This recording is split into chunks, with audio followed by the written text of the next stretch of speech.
स्तुते गौरांगी राधे वृंदावनेश्वरी वृषभानुसुते देवी प्रणमामि हरिप्रिये वाञ्छाकल्पतरुभ्यश्च कृपा सिन्धुभ्य एव च पतितानां पावनेभ्यो वैष्णवेभ्यो नमो नमः। जय श्री कृष्ण चैतन्य प्रभु Nityanand Shri Advaita Gadadhar श्रीवसादि गौरभक्तवृंद।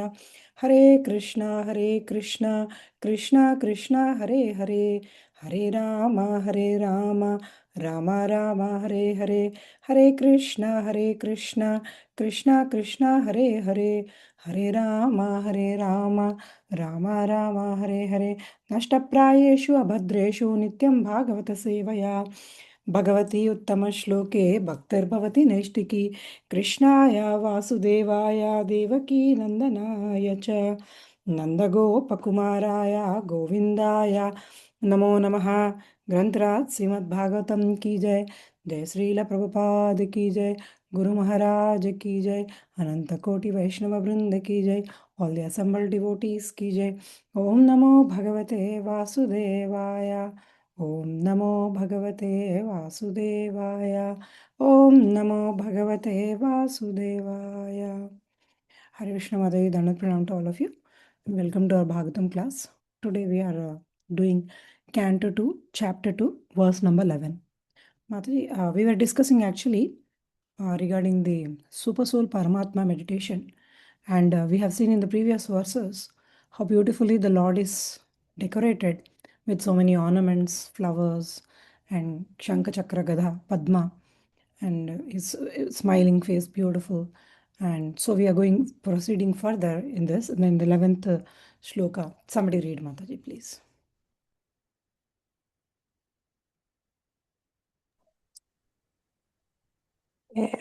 Verse number 11.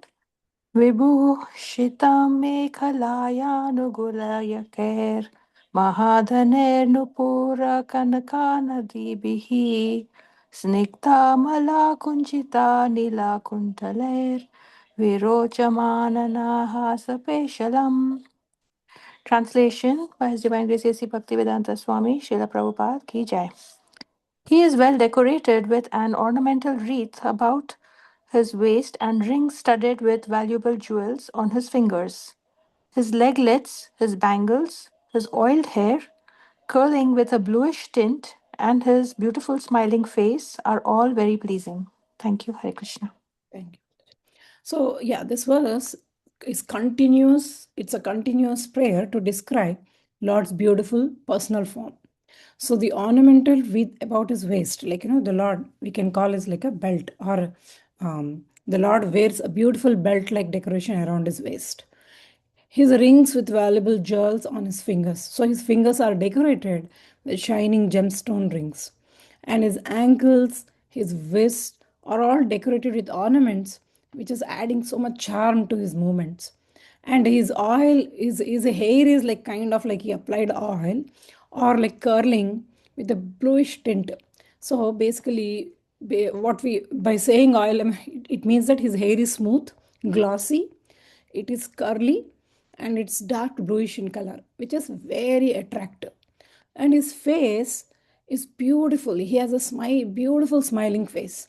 His gentle smile gives joy and peace to anyone who looks at him or who sees him. So, in simple words, every part of Lord's form is beautiful and pleasing. Nothing is ordinary or nothing is imperfect. And Prabhupada explains in the purport, we will take each point what Prabhupada explains and try to analyze. In the purport, Prabhupada says, why scriptures describe the Lord's form in such, like so much detail? These descriptions are not imagination. Sukadeva Goswami describes the Lord from head to toe, taking one feature at a time. Why? To show that Lord is a real person. He is not a mental picture. He is not some imagination created for worship. It is not a symbolic form or something. He is a real person. And this is, of course, Prabhupada also explains that the impersonal idea, the impersonal Brahman is real, but it is only God's radiance. That doesn't mean Lord doesn't have form. Okay, it's only Lord's radiance. So just like sunlight comes from sun. So the personal form is a source, and the impersonal feature of the Lord is a secondary. And of course, we always take this example like sun and its rays. So sun globe has a shape, position, and power, and sun's rays are spread everywhere. The rays are real, but they come from sun. So sun is the source. So rays are not everything. The rays are coming from source. So so the impersonal Brahman is real. Is not. It's not an imagination. Impersonal Brahman is real, but that Brahman is coming from Lord, personal Bhagavan.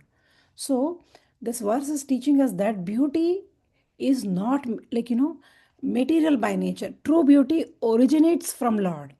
Our attraction to beauty is actually a reflection of our attraction to Lord. That's why seeing or remembering the Lord's smiling face, it what does it do? What does it do to a person? It softens one's heart. It reduces anxiety and it awakens love. So, Lord's form is not material and therefore it is not limiting also. So, form in the spiritual world does not cause suffering or it does not decay, does not bind, it is not limited. So, this is something which is beyond our imagination because we have always seen, people in the world who change. Or even our own face also we change. But Lord never changes, He is always young. So, understanding this, the Lord's beautiful form is real and eternal, and the impersonal feature is simply His spiritual radiance, not the complete truth. Next one, Mataji. अतीनलीला हसिते क्षणोल्लसात् भ्रूभङ्गसंसूचितः भूर्यनुग्रहम् ईक्षेत चिन्तामयं yen ईश्वरम् यावन्मनोधारणायावतिष्ठते. Translation by His Divine Grace, A.C. Bhaktivedanta Swami Srila Prabhupada ki jai. The Lord's magnanimous pastimes and the glowing glancing of His smiling face are all indications of His extensive benedictions. One must therefore concentrate on this transcendental form of the Lord as long as the mind can be fixed on Him by meditation. Hare Krishna. Thank you, Mataji. Thank you, Mataji. So this verse is kind of like a concluding verse, wherein he has described Paramatma, and now he is concluding, saying, Lord's loving activities and his smiling, merciful glance show how kind and generous he is. Because of this, one should meditate on Lord's personal, spiritual form for as long as the mind can stay focused on him. So, in simple words, Lord's actions, his smiling face, show his mercy. Therefore, meditation should be on Lord as a person, not something vague or not something formless. He has a form. He has a beautiful person. He is a beautiful person. So, as long as the mind can stay fixed, one should meditate on his form. So, this is um, of course, this is Prabhupada explains in a big purport, like he tries to explain many ideas. So let us take one at a time and try to analyze. So here, Prabhupada says personal meditation is easier than impersonal meditation. Yes, definitely, because we are also personal. We have emotions. That way we can connect very easily. So devotion is easier and happier in the personal meditation than the impersonal because we ourselves have a form. So we can relate very easily. That point. And second thing is, bhakti includes knowledge and liberation automatically. Prabhupada is saying when we talk about Gnana Yoga, which helps a person understand that I am not this body, that is, of course, liberation for Gnana Yoga. When a person comes to a point understanding that I am not this body, then he is liberated. So Gnana Yoga's focus is I am not this body. Bhakti Yoga naturally gives that knowledge without separately trying. Like yesterday also we discussed. Bhakti, when the bhakti increases, wrong desires disappear. Attachment to material things slowly will go away. Knowledge and detachment arise automatically. This way, cleaning is happening. All the anartha nivritti is happening. All the removal of unwanted things from the heart is happening automatically. One does not have to strive for it. It happens as a side effect. That's why bhakti already contains gnana, bhakti already contains vairagya in it. It comes automatically as a side effect. And so, Prabhupada also is discussing about what is the real reason why people are bound to this material world. The real reason is sex desire and material entanglement. In the purport, Prabhupada explains the strongest bondage in the material life is sex desire. From sex desire comes family entanglement, property worrying, wealth issues, social prestige, the ego that I and mine and my people. Then these expand to politics, they expand to social work, they expand to fame, they expand to distinction.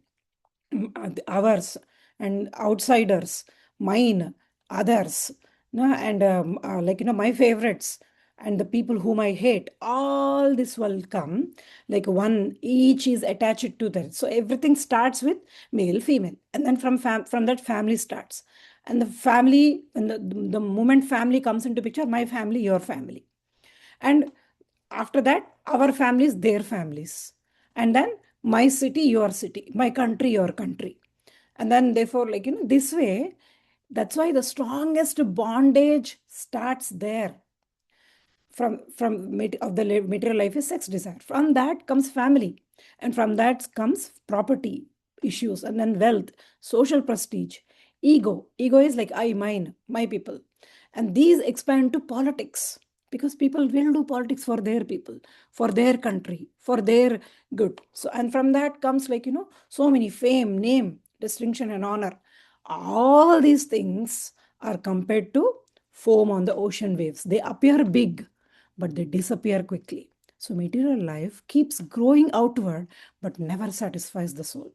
So Prabhupada explains the futility of this material life, and how bhakti gradually removes this sex desire. Bhakti yoga slowly awakens sex, uh, it does not remove anything by force, but it gives the higher taste. So how we can understand is, just like hunger reduces after each bite of food, similarly material desire is there in everyone's heart. That material desire reduces as the devotion grows. So true purification means less craving for pleasure, less ego, less desire for profit, praise, position. So this is real spiritual progress can be felt internally. Why this happens? When bhakti is done, all these things, when the Lord is concentrated on, all this purification will happen. And of course, Sukadeva Goswami gives alternatives for eating, sleeping, shelter, but no alternatives for sex enjoyment. Therefore, one who still has strong desires of such kind should not take renounce to life, because premature renunciation leads to downfall. That's why purity is important. Purity must come before renunciation. Of course, this point is for renunciation. So, and so this is why proper order of Bhagavatam study very important. Meditation should begin at the lotus feet of the Lord, and one should not directly jump to the Lord's smiling face, which is 10th canto. It should start at the lotus feet of the Lord. And this is an important warning, because many people wrongly jump to directly Rasalila without purification. And this has caused people to misuse Bhagavatam to justify sense enjoyment. So, what is the correct method? The correct method is first purification should happen. First 9 cantos purify the heart, and then it controls material desire. Then one becomes eligible to enter into 10th canto safely, because spiritual advancement must be gradual and it must be honest. So this is like a climbing mountain. You cannot jump to the top of the mountain directly. If you try, definitely anyone will fall and hurt themselves. So one must climb step by step, gaining strength and balance. Similarly, devotional life is like climbing from lotus feet of the Lord to the legs, and then chest of the Lord, and then to the smiling face of the Lord. So jumping ahead without purification, it will only cause spiritual damage. So that's why this warning is given here. So now, anyway, so all these points are given in the purport, so I have discussed those. So what we understand here is meditation on the personal form of the Lord through bhakti yoga naturally gives knowledge. It naturally make us pure. Purification happens and detachment happens. So one should progress step by step, never jumping ahead without inner purification.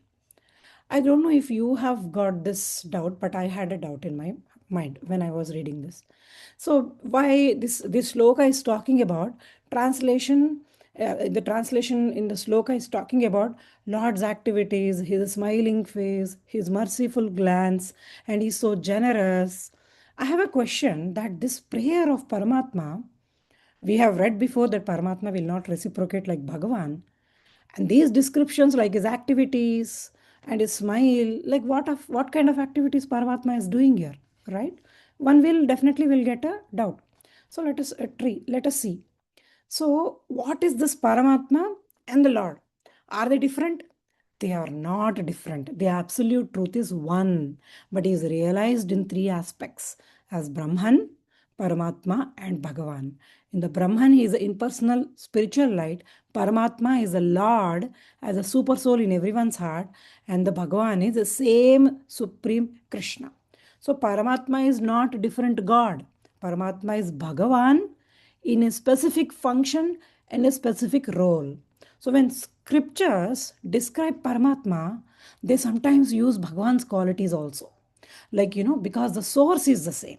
So that's why when we read here activities, what kind of activities Paramatma perform? Of course, Paramatma does perform activities. Paramatma does not perform intimate pastimes like Rasa Leela, joking with the friends, playing the flute, and playing with the cowherd boys and girls. These bigger belong to Bhagavan Krishna. But Paramatma also has activities. It is not Leela type activities, but Paramatma's activities are witnessing all our actions. He sees everything we do, internal, external witness, and he's sanctioning the karma. He allows or disallows our desires to bear results or to become into actions. And no karma works without his approval. And what else is Paramatma doing? He is guiding the living entity. He gives the intelligence, he gives the memory, and he gives forgetfulness. And he speaks through conscience. He is always guiding that way. And he is maintaining the universe also. He enters into every atom, he enters into every living being's heart. That way, he is sustaining the cosmic order. So, and showing mercy silently. So, what is Paramatma doing here? He is waiting patiently for the soul to turn towards him. He never abandons the jiva, even if the jiva is sinful. So, these are, of course, not playful activities, but they are deeply compassionate and they are loving functions. Then, why are we talking about loving, smiling, merciful glance? What does they mean here? This is, of course, important clarification. Generally, the language of prayer is personal and devotional. Even when the devotee addresses Paramatma, he meditates on the Lord's personal form because Paramatma is not formless.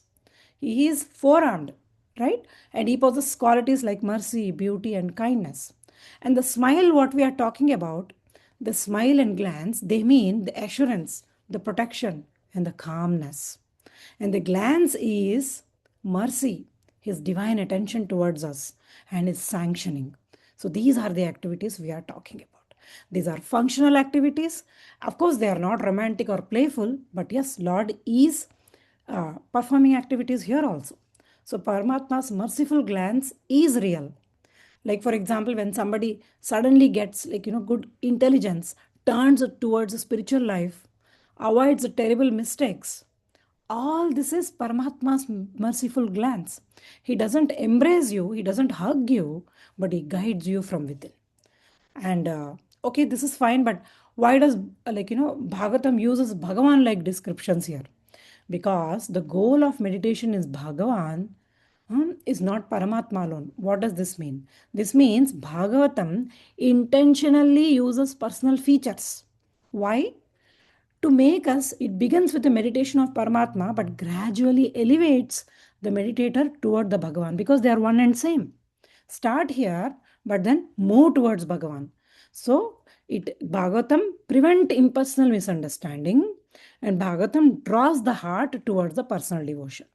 So, Paramatma meditation is kind of like a door to Bhagavan realization. It's not the destination. So, whatever is discussed in Bhagavatam, is the Vedanta philosophy, right? It is talking about Sukadeva Goswami is explaining Who is this Paramatma in reality to the Ashtanga yogis? Sukdev Goswami is explaining who was that Virata Rupa in reality to all the people who were present there. So naturally, his inclination will be towards bhakti. His inclination will be towards going to the Bhagavan and not just staying at Super Soul, because this is talking about Ashtanga Yoga and this is not Patanjali Yoga, wherein like you are going into deep and deep. No, Bhagavatam is pulling everyone out of whatever yogas they are in, and they are taking them. Sukdev Goswami is taking them from whatever level they are into Bhagavan level. That is the reason why this is how it is explained. And of course, we have seen in the first canto also, like, in the first canto, second chapter, I think 11th verse, Vadanti tat tattvavidas tattvam yagnanam advayam brahmeti paramatmeti bhagavaniti sabdyate. I don't know if you remember or not. So the absolute truth is one, but realized in three stages, as a Brahman, as Paramatma, as Bhagavan. And these are not three different gods. They are the three depths of intimacy with the same Lord. Please understand this point. I'm again repeating. When I say Bhagavan, Paramatma, and Brahman, they are not three different gods. They are three depths of intimacy. Depth, when I say DEPTH, three depths of intimacy with the same Lord. So, if you want more understanding on this, maybe we can take one more example and discuss, or else we can go to 13-14. What do you say?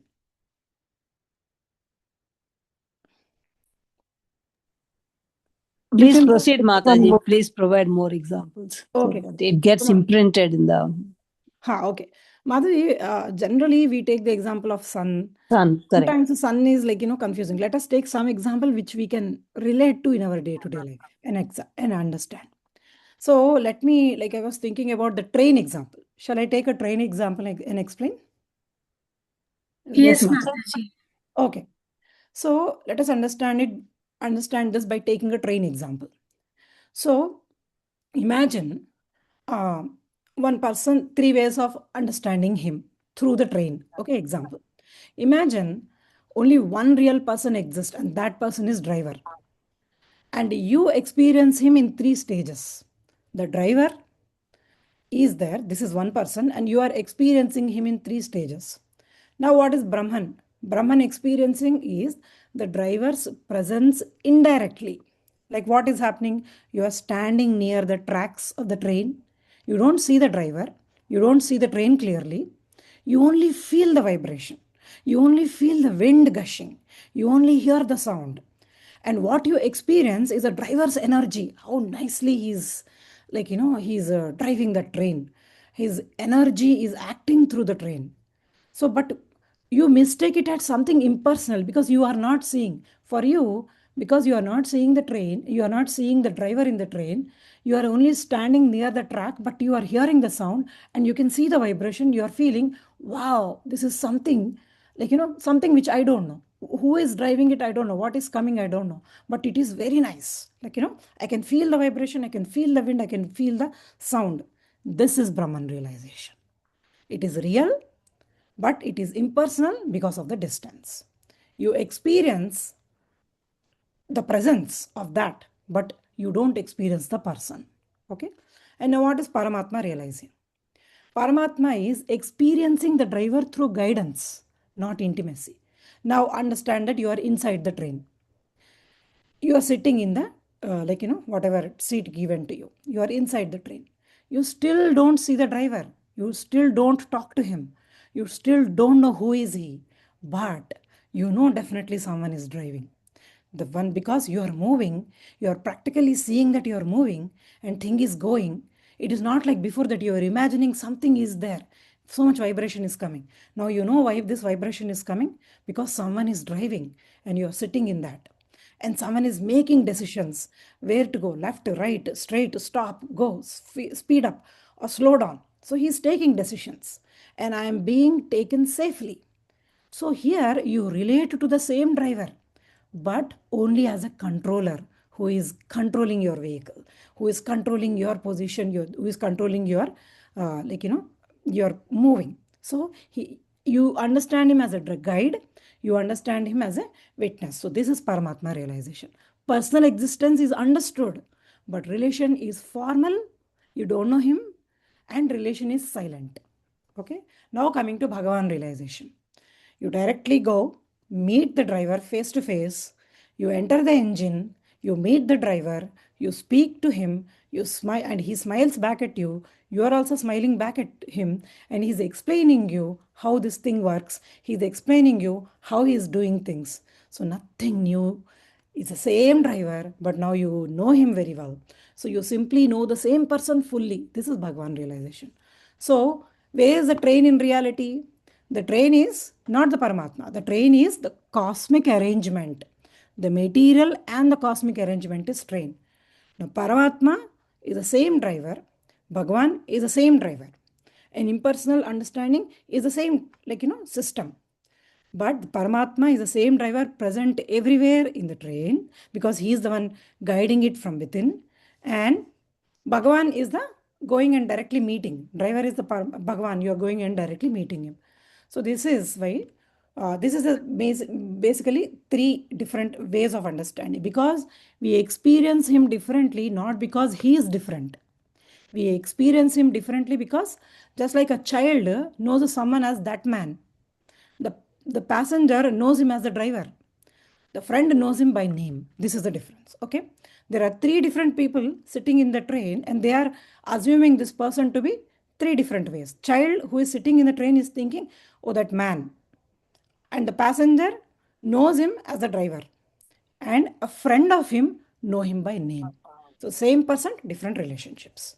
So this is like, one sentence, Brahman, Paramatma and Bhagavan are not three beings. They are the same person, the same supreme person, but knowing and depending on him, it depends on what is your perception, how close your soul is to him. If you are a friend of him, you know him by name. And if you are a passenger in the train, you know he is a driver. If you are the child, you don't know anything, you know that there is something which is activities going on. So they are different. Paramatma could not lead, so all this is where it is connected.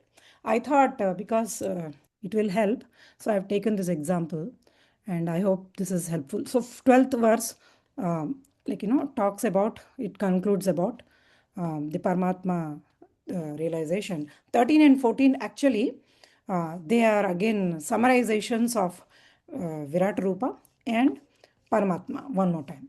And then he again goes the different levels. 13 and both actually, these two slokas are talking about dhyana. The Paramatma meditation is for advanced yogis and Virat Rupa meditation is for attached yogi. So we will do it in the next class. Any questions, comments, or any points anybody has, please go ahead.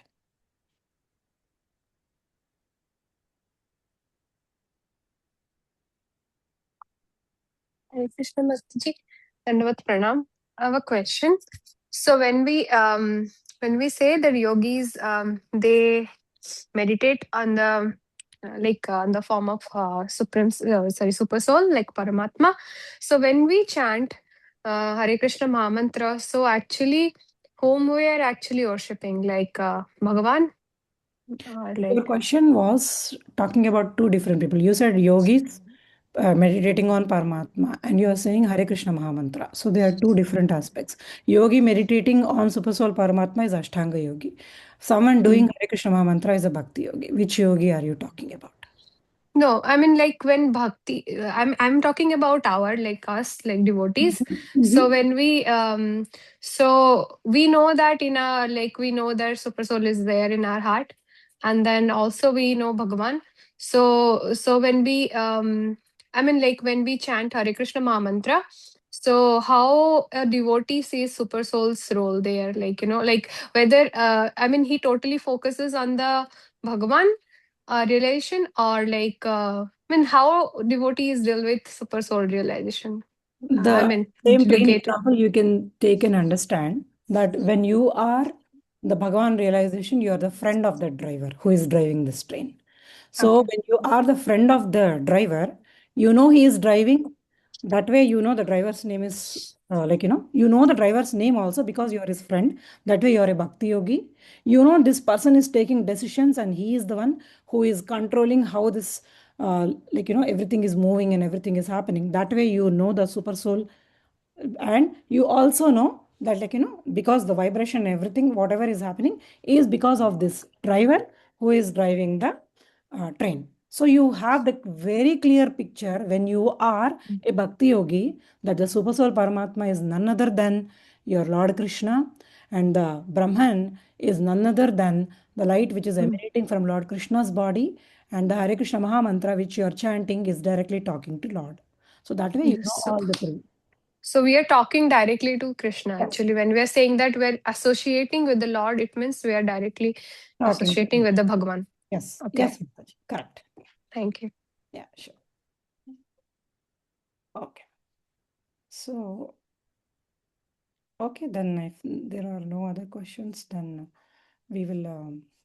So 13 and 14 are the conclusions, and then from 15th onwards, we will talk about like how liberation is possible with a direct concentration for the detached yogi, and then we will talk about the attached yogi. There are two different ways how they achieve liberation. So we will see with Satchakra Yoga, this level. Of course, we will not go into the deep depth of this Ashtanga Yoga process because this is Bhakti Yogi class. Bhagavatam is teaching this. This is not Patanjali Yoga. So we will definitely will not go in that depth, but then we will definitely take the names from where, from the life where is passing from which area to which area as a vague idea, and then understand how the yogi is getting liberated. And next we will talk about the Virata Rupa person. If his desires are gone by doing this meditation, then he will also will get the same liberation like how Paramatma meditation will give. Otherwise, he has to go to higher planets, slowly travel to the higher planets and clean the anarthas slowly one by one. And then finally, he will also will get liberation like how the super soul meditationers, like advanced yogis are doing. So I'll stop here, Mataji. Thank you, Hare Krishna. Dandavat Pranam. Thank you, Mataji. Hare Dhanyavad.